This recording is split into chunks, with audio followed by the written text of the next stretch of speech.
Hi, I'm Brittney Saunders and welcome to Big Business, the place where business is far from boring. And today I'm recording on Gadigal land.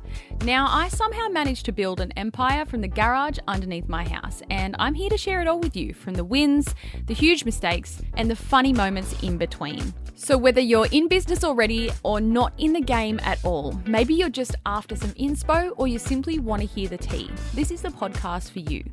Now, coming up on today's episode, I'm very excited for this one because I'm joined by a very special guest, and I almost feel as if, though, you have definitely bought a product that this guest has created. I feel like at one point in everyone's lifetime, you would have owned one of these products. I am joined by the founder and CEO of Lanolips, an iconic Australian brand, Kirsten Carriol.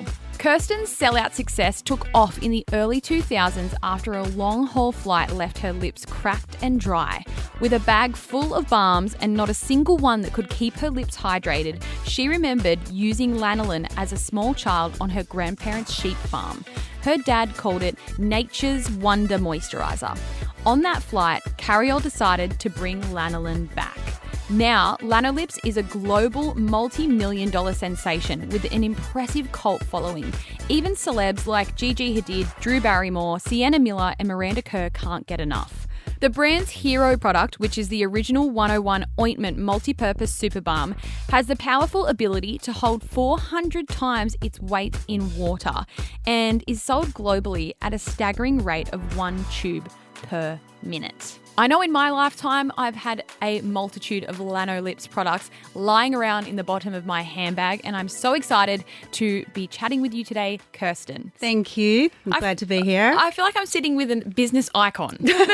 You're like royalty in the business world to me. Thank you. Oh gosh, thank you. The story of Lanolips is so inspiring, and I love that you just came in with a bag of Lanolips goodies for me. Thank you so much for that. I'll be taking that back to the office and sharing it around. I feel as if though at some point in everyone's life that's probably listening to this episode and following me on social media, there's been a Lanolips in your bag at some point, throughout your life. It's such an iconic staple. And I think my first ever memory of seeing Lanolips was when I was a teenager and you were in David Jones? Yeah. Yeah, I think that's like my first memory of going to David Jones with my mum in the beauty section, and I'd always see Lanolips there. Like that's my first memory. Wow. And this is like 10 plus years ago. Yep. We've always been there actually. Yeah, so it's such an iconic brand that I feel like everyone knows. And Lanolips has just celebrated its 15th birthday. Yeah, which is amazing. Yeah, I can't so believe happy it. birthday to Lanolips. Thank and you. Happy birthday to you too, Thank I guess, you. for Thank Lanolips. you. Yeah, it's pretty wild actually, that part. I can't believe it's been 15 years. Yeah, when you first started Lanolips, which was obviously quite some time ago now, what was your mindset at that time, and did you see yourself doing this for 15 years, and did you see it becoming this iconic brand? Like, what was your mindset around that time? I was really product first driven. Like I just wanted to create this amazing product. I didn't have a huge vision at the beginning because there weren't many people who had done an indie brand before me that I had read about, or like now you can see lots of stories about people who had done it before, and you can kind of imagine the pathway it can go on, whereas I just knew brands were in stores. That was it. So I didn't really know what was going to happen next. So I was very naive, and I think a lot of founders kind of have that naivety, and if you overthink things, you never do them anyway. And I think if you're an overthinker and you're not over planner and everything has to be perfect and mapped out, it's not for you because you'll psych yourself out. So I think that was actually pretty good in the beginning. Yeah. But I did want to create an iconic brand. I knew I wanted to create something that would hopefully live forever, and I wanted to create a staple product that was really for everyone and not just in a particular moment or place in time. I wanted it to be something that anyone could have. Yeah, I absolutely love that. And I love that you say how you were naive going into business. And I think a lot of successful business owners will say the same thing is, like, I know I'm the same. When I started Fate, my clothing brand, it wasn't this, I'm going to have this brand and it's going to look like this and it's going to be amazing. You just kind of go in almost blind. Yeah. But I think that's the beauty of it. And I think one thing that a lot of founders and entrepreneurs that are starting up in today's times is they may be more likely to overthink everything because there's so much out there now for them to compare themselves to. Yeah, I think that's exactly right. And I feel like all of my lessons learned, I reckon 90% of my business lessons learned and personal have been by making mistakes. Yes. And you improve by doing something the wrong way. And if you try to avoid all of that, you avoid a lot of lesson learning. Yes. And I think that the best entrepreneurs are often on their second or third business, and that's why, because they do one, they learn all this, and then they go to the next one, they learn a bit more, and then the third one, they get it right, or the fourth, or whatever. Yeah. But I think going into business in your first time and having a pathway and following all of that, that just doesn't exist. No, and it very well may for some, and I guess if you or I were to start a business today from scratch, because of our experience, we would have more of a clear plan. Yes, but I absolutely. think the beauty of business is kind of just going for it. Yeah, you just get started. You just put one foot in front of the other. I mean, the whole idea is, I think Zuckerberg, that famous quote, move fast and break things. There's a lot to be said for that. You just get started. Making it perfect and never launching is the biggest mistake of all. Yes, and I think it is that holds people back in the first place. Like they just they have that fear. And if you're like that, don't start a business. Go and work for an amazing company. Get an amazing salary. There's some great careers. You don't need to start a business. It can be amazing and easier the other way around. Yeah. And if you're going to be like over planning and not worrying and risk averse and all of that, just don't start a business. Go and work for someone and have an amazing career without all that risk. It's all about finding what it is exactly that you want to do and also what you're good at. Yep, absolutely. Yep. I love that. I love meeting other owners because I feel like we all just get it. Yeah, I know. It's like hearing you say we speak the same language. Yeah, and learning from mistakes. Like that's the only way I've learned how to do anything. 100%. Is just by fucking up and going. By being slapped, honestly. That's the best way to learn. I couldn't agree more. In those early days, what were some of the challenges that you did face in those startup days? There's a lot. I mean, every step I took, there was a mistake along the way. I mean, small little things in the very, very beginning, like our first colour range, we had 4 colours. We launched with the 1-on-1 ointment and 4 tinted balms. They're still our original tinted balm formula today. But I developed these colours. I was super into beauty and I developed these beautiful, there was a beautiful coral, which on the lips, it basically I called it sunshine because you put it on and it lit up your whole face. It was this magical colour. I had a red, which was like the perfect cherry bitten lips red. And there was another colour, which was like the perfect kind of nude, but with a little bit of a lilac-y undertone. It was just like the perfect kind of 90s nude. They were awesome colours. But in the tube on the counter, consumer looking at them, they just didn't get them. Yeah. Because they didn't have what I now know to be called shelf appeal. Right. So it doesn't matter what it looks like on the lips. If you can't get that first sale, if you can't get them to buy it to begin with, it doesn't actually matter if it's the best colour in the world. Yep. So I learned a lot. That was a big thing. The other I remember this the other day. We had about 2 or 3 years in, we had a disaster where retailers started to call us and say, your tubes are sticky. And I'm like, what is going on? Like, how can the tubes be sticky? Are they dirty? Are sticky fingers touching it? We didn't have boxes at the time. So you're just selling like just the tubes? So no, it was like our hand cream or our we had lip balms and the tubes were getting sticky. Yeah, exactly. It was just the tubes. Yep. We didn't have boxes. Yeah, which we now have, obviously. But and then I started checking our samples and they were sticky too, and I didn't know what was going on until I realised, despite all our stability testing, despite all the preparation, lanolin is really, really dense and thick. And you wouldn't think it can go through plastic, but it does. Oh, my goodness. So we had all these products, like there was a whole bunch of lip balms and this product called Dry Skin Salve Golden Ointment, which is still our hero product today. It's amazing. But it was so dense and thick, it's slowly seeping through the plastic. Wow. And you stability test when you manufacture anything, you probably know, you go through whether it's 3 to 6 months stability testing, and that includes compatibility testing with materials. So that should have come up, but it didn't because it just took so long to happen. Yeah. So we basically had this disaster where we were recalling thousands and thousands of products where the lanolin was going through the wall of the tube. So then I learned about something, like these high density plastic materials with like an inner wall inside this layer of plastic, and that solved that. But that was an absolute commercial disaster. That was hundreds of thousands of dollars worth of stock.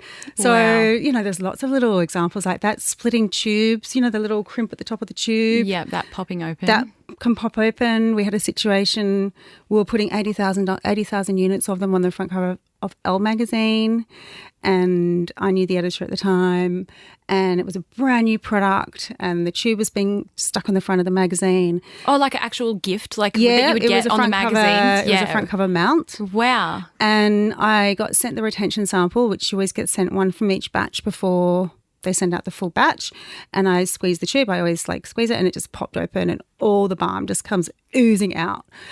And I squeezed the other one, and it happened again, and I was like, oh my God, I'm going to have 80,000 Elle magazines in every newspaper in Australia, and every lip balm is going to pop, and it's going to ruin every magazine and every newspaper underneath it, and I'm going to get sued. Oh, no. And it was just an absolute huge disaster, and it had all been made. So, was there a workaround for it? So I had to fly down to Melbourne the next morning. My manufacturer was there. I sat down with them, and they had to rerun all the tubes through the crimping machine again at a higher heat, and I've never done that before, and hopefully we'll never do it again. It looked really ugly because the tubes were kind of double crimped. Yeah. But I just sat there because they weren't going to do it. They were kind of like, it's not right. Anyway, they did it. I was there all day. They looked pretty weird, but you had to do what you had to do. Really lucky that tube did not go on the front cover of that magazine. Oh, wow. To thousands of newsagents in Australia. Wow. That would have been a disaster. One of the biggest things that I have learnt in my business journey so far, which is about 6 years, is there's never not going to be something going wrong. Yeah, absolutely. All the time. You might have a tiny little stint where everything seems to be going perfectly and running smoothly. Yeah. But I think as well, especially because of social media, and I'll say even I'm guilty of this, on social media, running businesses just looks like fun and events and this, that and the other. We do kind of paint this picture on social media that business is fun and easy and nothing ever really goes wrong. Yeah. But I'd say in reality, it's quite the opposite. Everything goes wrong all the time. And the bigger you get, the more your job is basically problem solving. Yes, so, I couldn't agree more. Yeah. And so my next question was going to be in contrast, what are, I guess, some challenges that you face more so recently and now that your business is, 15 years in? How different is it to those early days? Obviously, by this point, you have probably worked out a lot of those manufacturing issues and kind of really streamlined that. The manufacturing stuff, overall, yes, we've got our head around. I think you can have big problems with big retailers now. I think we have about 80 to 90% of our business through retailers, so it's not D2C. Yeah. And working with retailers is an art. It's a science and an art. I've always been fascinated by it, and especially seeing new businesses popping up and all of a sudden they're in Priceline and I'm like, how does this all work? Yeah, so you are or a distributor, you meet with a retailer somehow through a friend or a contact, you get a meeting if you're lucky. Often they don't do meetings anymore because of Zoom, but it's their job to look at new brands. So it can happen. It's not out of the question to get a new meeting with a retailer. Mm-hmm. And then a few months later they might say, we're interested, and then the window that they're going to launch you is another 6 months' time, and then obviously there's a lot of regulatory stuff, but mostly and a lot of negotiating, and you've got to negotiate the terms, and that includes things like marketing spend with them and percentages back if they pay early, all sorts of things. There's about 10 things you have to negotiate. And don't you pay for the marketing within there? You pay for everything. Yeah, and then I've heard even in supermarkets, if you want that front shelf that faces on the end, you've got to pay to be there. Yeah, there are shelf space fees. Yeah. And then if you look at any retailer that does seasonal 30% offs or 2 for 3s, we pay all the margins that they lose for that, we pay for. Wow. So retailer agreements are critically important. It's really important to get those right, and it can work. You just have to know what you're doing when you're negotiating them. And working with retailers, there's a percentage you put aside in your head that costs you on top of the margin that they take to actually work with them. So getting that right is really important. And the other thing that's important is often with retailers, they are in a no-risk situation when it comes to the agreement you do. So they, whether you like it or not, and they'll word it in different ways, but basically if your stock doesn't sell, often you will have to take it back, or they will charge you back or something like that. So it means that they win can order. Always. They always win. They always win. I tell you, honestly, they always win. And I love them, but no shade to all the retailers out there. To my retailers I love and adore. There are a few that are much simpler, but overall there's a lot of little tricks. The trick is, and I think that brought me back to your original question as to challenges now, is there was a big retailer we started to work with, and they were really bullish about quantities and doors that they wanted to roll out to. It was a very big retailer. There was around 3,000 stores, and they wanted to do large quantities across all stores. And we just knew that we've been in the business 15 years. We know where we sell, where we don't, what's normal, what's not. And we did pull it back a bit, but we didn't probably pull it back as much as we should have or could have. And then on their side, they messed out the rollout and it didn't go in properly. It didn't go in early enough, and they got the sales figures and they weren't high because it hadn't rolled out. But then the bean counters in a different department make a decision that they're pulling you out literally after 2 weeks of being in. Wow. And we weren't even in properly. Oh, no. How do you find, like, having your product, obviously you've been doing it for a very long time, being stocked in other retail stores, but how, I guess, especially in those early days when you first went out into retail, did you feel a certain way about your products being displayed and it was kind of out of your control? Yeah. And the fact that they were going to be sold by someone else who wasn't, I guess, directly working for your company and representing your brand. Did you have any worries or fears around that? Not about the people selling it, but certainly the shelf presence and what it looks like is out of your control. So you have to be very, very careful. And this is where the product boxes come into play. Like, to make your box a little billboard for your product's really important. You can't just have this really minimalist box with product name on the front because no one will know what it is. Like, it has to sell itself. Yeah, and that's on you as well to, like, have all those retail stands. And you have to pay for the units. Yep, the retail stands. When you first launched into retail, like, what was the first retailer that you went into? So we launched consecutively across a bunch at the same time. So we were doing Priceline, David Jones, Myer and Pharmacy all at the same time when we launched. Wow. Did you find in those early days, did you ever go into any of the stores to check out your stand? Yeah, I would hide. I've never, to this day, I would never go in and say, oh my God, this I'm is the mine. founder, this is my product. Like, I never do it because you get a really different response. Like, I like to walk in and say, pretty much generally say nothing. But if I was to ask, I say, I work for the brand. There's a product missing here. Do you have it out the back? Like, I will go up and tidy up stands. Yeah. And you get a very different response. Like, if, they'll give you a really honest view of the brand or of whatever. But if they know it's a founder, you won't get the same response. So I always don't ever say I'm the founder, but I always go in and tidy up stands. I would be the same. Turning boxes. I did it on the weekend. I was in Mecca and I was like fussing around at the Beauty to Go and making sure boxes look good. I know. Sometimes even when you're walking just through like the beauty aisle in Coles or whatever, and you can see how messy some of them are. Like, I want to grab it and neaten it up for the brand. Yeah, because it's like they would love it. I get photos of friends. I got one on the weekend. She was in France and we were in Sephora. She's like, my daughter tidied up your stand for you. I'm like, thanks. It's actually really, really helpful. Yeah, I feel like I would be exactly the same. One thing that you did mention to us when we were emailing you to get you on the podcast is you mentioned the words building a forever brand. Oh, yeah. What does that mean to you?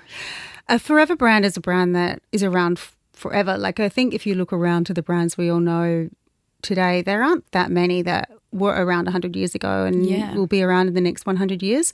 Brands often have a life cycle or they're built for the moment. Yes. And I think when you start a brand, you have to be really clear. What's your intention? Is it to build a brand or is it to make money? And you can build a brand and make money, but you can also go in for the quick buck, and that's okay too. Yep. In which case, if you're building a brand just to make a quick buck, make it of the moment, really scream the colours of the generation, make it super culturally sharp, and then make your money, but then get out, because in whatever year's time, you're going to have to recalibrate what that looks like. Yeah. But I didn't want to do it that way because I'm a brand builder at heart. I'm not really a salesperson. So for me, I wanted to create something, I was really inspired by the Coca-Colas or the Nikes, and I know every brand person probably says that, so it's pretty cringy.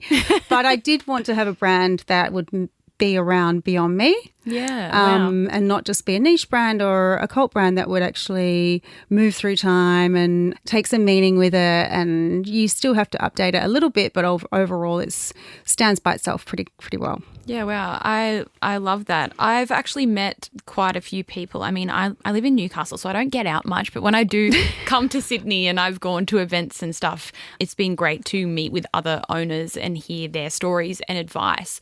And quite literally just last year, I met a founder of quite an established big brand, and he was saying to me, so what's your exit strategy?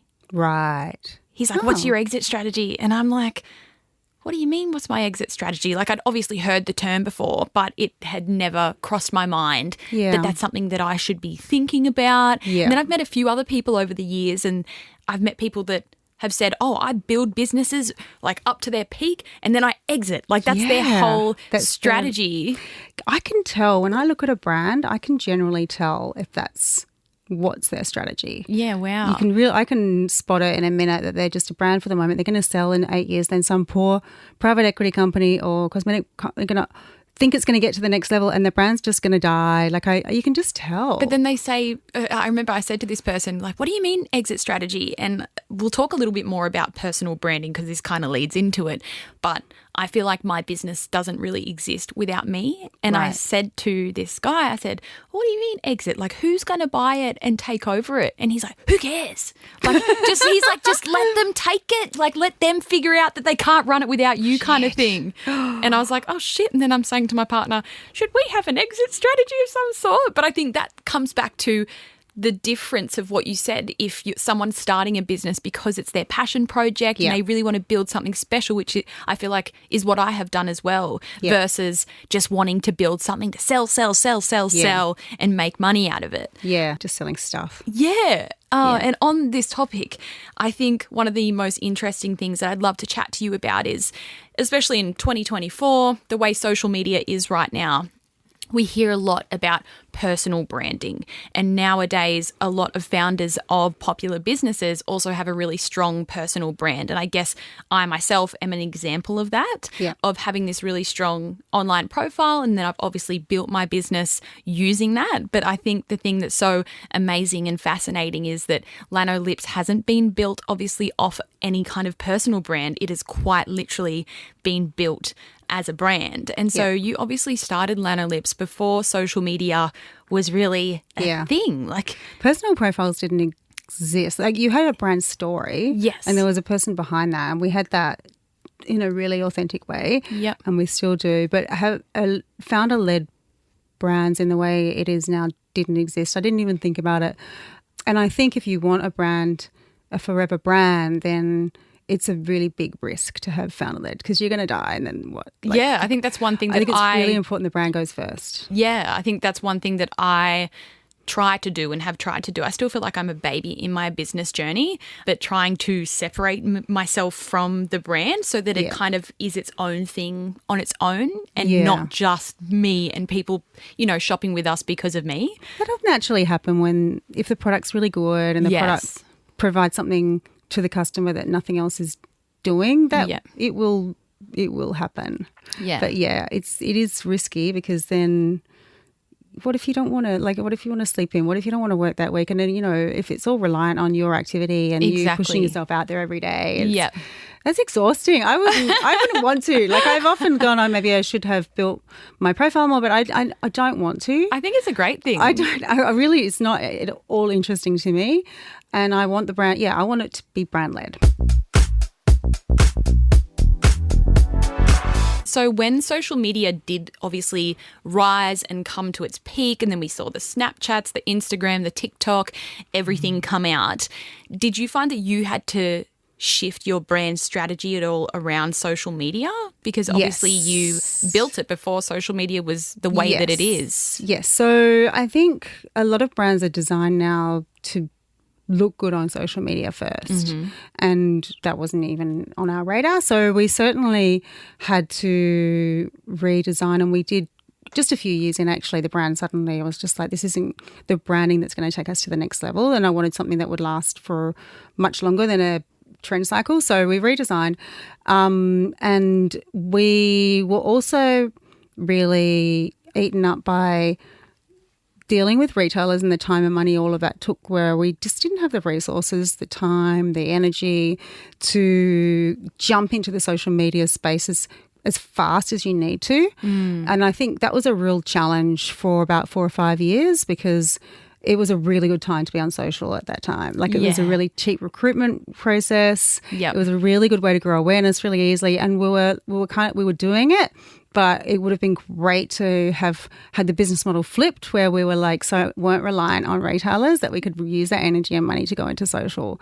So that was a pretty big business challenge for us. We've since evened out eventually. If you look at what they call the omni-channel approach and percentage online versus percentage in store, we've pretty much the same now Yeah. as what those the native Instagram brands are. But it took about 8 years to kind of get to that place. But we were also, on the flip side, developing a business model in store that was really successful. So a lot of Instagram brands can't do that part. So we had an advantage on something that they were trying to do, and sometimes it worked, sometimes it didn't. So I just look at it, it is what it was at the time. Yeah. It was certainly something which I knew was happening, and I was frustrated. But also there's always the new thing. Like, it's not just about Instagram starting. Like, brands that were like the hot brands on Instagram 5 years ago, they're not now, and there's another hot one, and Instagram hasn't changed. It's just trend cycles will always happen. Yeah. And that was going back to my forever brand, is I didn't want to be stuck in that trend cycle and on that hamster wheel of having to keep up and always be relevant. And it's good to be relevant, but it's really good. It's really great to be just under that radar a little bit. Yeah. Let that battle happen above you, and then you just cruise along and be always around, always in a handbag. You go and you buy out these other little brands, but you'll always Just a also cult have us. classic. Exactly. And that for me is my safe space. I love that. Do you remember the first time that Lanolips started to work with influencers at all? Actually, when we rebranded, we did a shoot with Nadia Fairfax, I think when she was 22. It was like one of her first campaign shoots. And it was great. And we did get traction from it. It's very different to how you would work with an influencer now. I mean, completely different. I feel like it's very just transactional now. And it is transactional. It's kind of lost its authenticity in some way. I agree. Yeah. And then we get these template contents back sometimes, and I'm like, oh, you're going to hold up the box, and then you're going to open it, and then you're going to show the tube, and then it's very you're like going to put it on and go, oh, it's amazing. I was just like, I don't know, I die a little bit because I love pop culture. Like, I certainly am huge, like I'm a culture vulture basically. So I see the formats, I know what's working, and if I see it again and again and again, I get really bored myself. So I say to my team when we do something, can we just make something a little bit, I briefed my agency in this morning actually on something we're launching in September, and I just said, I just don't want to do it this way. Hold up the box, la la la. Can we just do it this way instead? And we talked through a few concepts. So I do like to try to be a bit different in that space, and try not to, because people will scroll past. If I it's think the that's same the thing. Like, thing. consumers have also become far more switched on. Over the last 5 years. Yeah, they have. Before I was doing what I'm doing now, I was an influencer myself, and I was that influencer holding up the products, getting paid to do it, write and tag in the caption kind of thing. Yeah. And I feel like back then you could do that and it would generate a load of sales for a business because an influencer has plugged something. Whereas now I think because consumers are far more switched on, they've kind of seen it all, they do kind of get sick of that sponsored content if they see it. And I think I think they naturally adapt and they know it's sponsored and they switch off. So I feel like brands do have to now think outside the box if they are going to be doing something with influencers or an event, because otherwise consumers just go, I've seen this event 100 times with all the same influencers there. Yeah, one thing's for sure in marketing is change. It will always change. And I really hate it when people resist it or when people won't embrace it, or they that's just stupid. I'm like, well, this is how it is now. Yeah. Like when TikTok first came along, I'm like, this is just how it is now. Yeah, you just have to do it. And they're like, oh, I don't know. I'm like, I felt the same way about TikTok because when it first came out, I thought it was more like a kids kind of dancing app, and then I'm like, oh, another app, but you have to jump on board and you have to adapt to it. Yep. And I think if you're going to be in business, you have to be willing for things to change constantly. Yeah, absolutely. I actually love change. And I think that's what's kept me afloat too. And you have to go, I get bored with stuff. I get bored with doing it the same way. I genuinely do. And I think that's a big strength. Yes. God, we had a big celebrity actually about 2 months ago. You've just reminded me. I shouldn't say who it is, but she's a big American celebrity. She was out here. We sent her some Lanolips and she absolutely freaking loved it. And she did a TikTok. She did 2 dedicated Instagram videos, completely unpaid, talking about just oh my God, you guys is the best thing ever. It was amazing. I was just like, oh my God, but nothing happened. And I was like, wow, that's so weird. She's got whatever million followers. Yeah. And it was, and I couldn't have bought that had I tried. And literally not much happened. So I went through her channel and I realized every single video was that. It was just, oh my God, you guys, this concealer, you won't believe it. It's just, I don't know, people just get bored. Yeah, it's not the same anymore. Influencers you have to change. Flogging products, absolutely. Being a brand that has been around for 15 years, how important would you say community is to you? It is extremely important. And I think building a community takes a lot of effort. I don't think, like, we've always had our diehard fans, even from the very, very beginning before formal communities existed. And we have really been lucky to have them and keep them. But in terms of nurturing a community via social, it's critically important because people want to feel like they're part of a tribe. They want to belong. And belonging to a tribe is part of human nature. You know, that's what kept us alive back in the caveman days. So I think if you can develop that part of a tribe mentality for a brand, that's a really golden key. We're still working on all of that. I think some brands have just naturally done it super well. And if you can build that part of a tribe mentality, like a Taylor Swift is a brilliant example. You're a Swiftie, part of that tribe.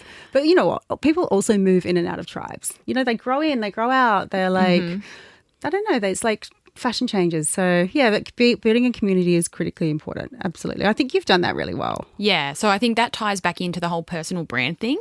And whilst, you know, having this personal brand tied to your actual brand can be a lot more risky and scary and you're kind of putting everything on you, it also does come obviously with its benefits. Yeah. And so I think that's one strength of mine and that I've been able to do is through my personal brand, I've been able to build a community for my brand. Well, you're the leader of the tribe. No, they love the leader. Tribes need a leader. Follow me. No, it is true. They need a leader of a tribe. Yeah. So I think that's brilliant. What do you think is more important, new customers or existing?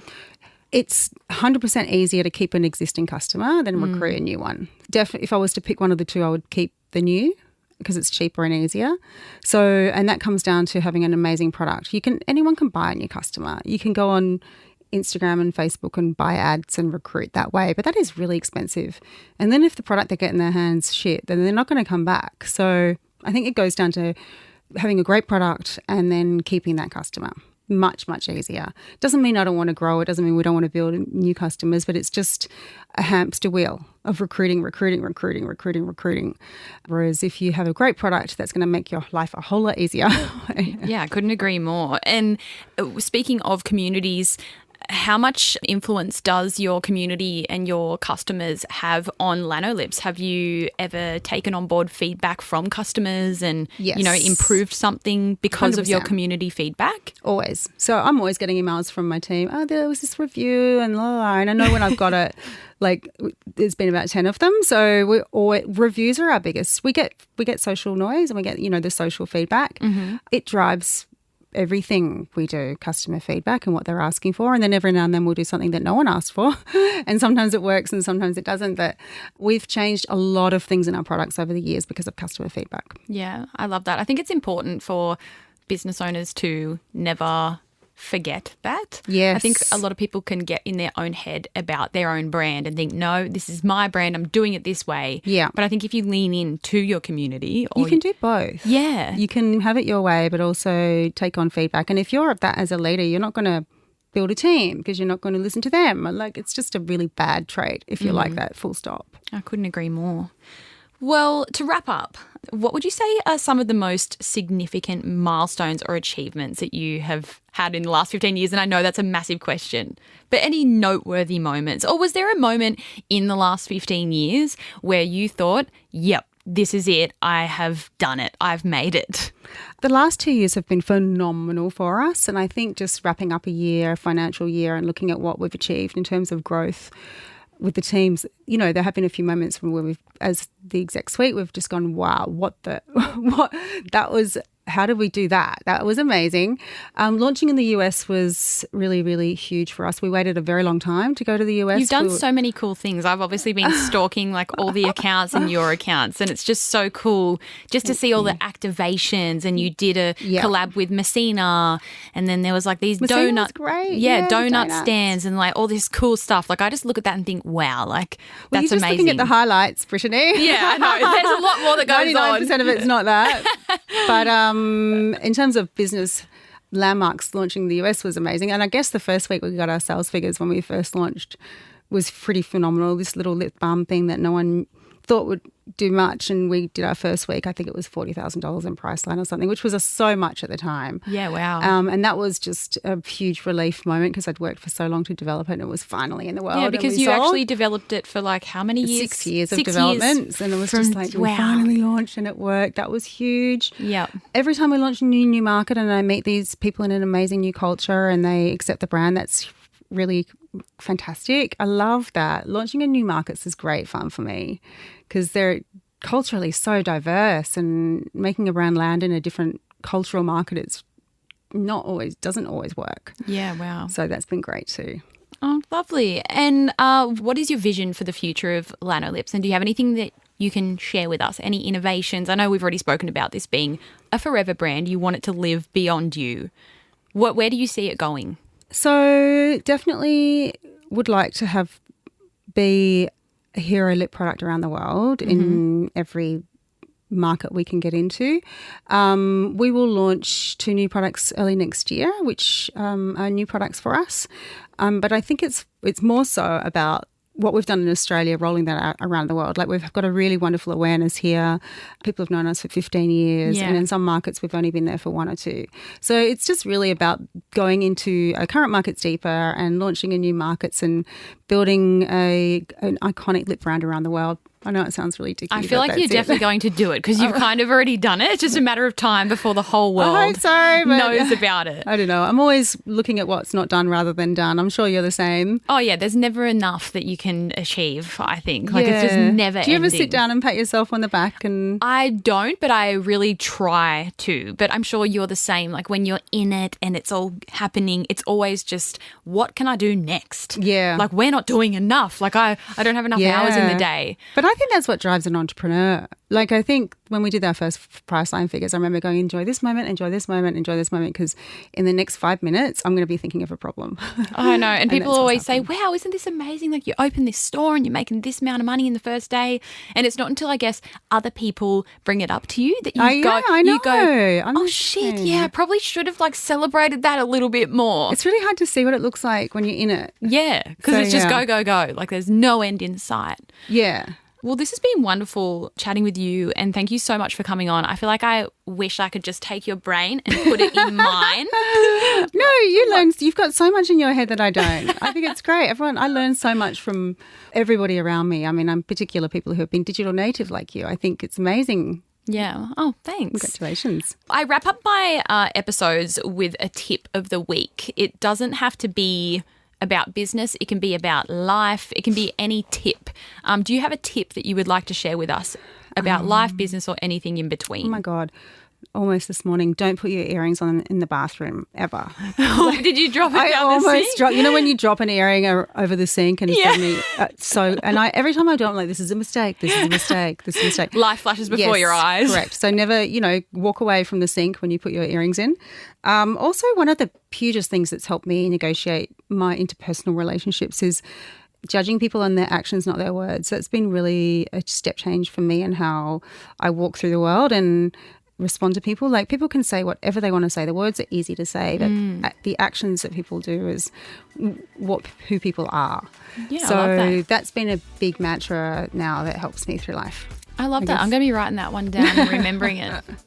Thank you so much, Kirsten. My pleasure. Thanks for having me. I feel like everyone would already know, but where can people find you and Lanolips? We are in Mecca. We love, love, love Mecca. We love them all, actually. We love Sephora, Priceline, David Jones. Just about everywhere and anywhere. Anywhere you buy awesome beauty products. And a website, of course. It's a fun fact that is it 101 ointment? Is that what it's? Yes, so we sell one now every 30 seconds in the world. Wow. So and the coolest thing about the 101 ointment is the reason why it's called that is because there is 101 ways that you can use it. Yes, we have a list. In fact, when I named it, it was kind of the double entendre. Like, when you learn something, it's just like learning like Math 101. It was more like the basic, the fundamentals. So it had that meaning, but also the 101 uses as well. We obviously won't run through all of those, but people can find that online, I'm sure. I'm sure they can. Oh, this has been great. Thank you so much. Thank you.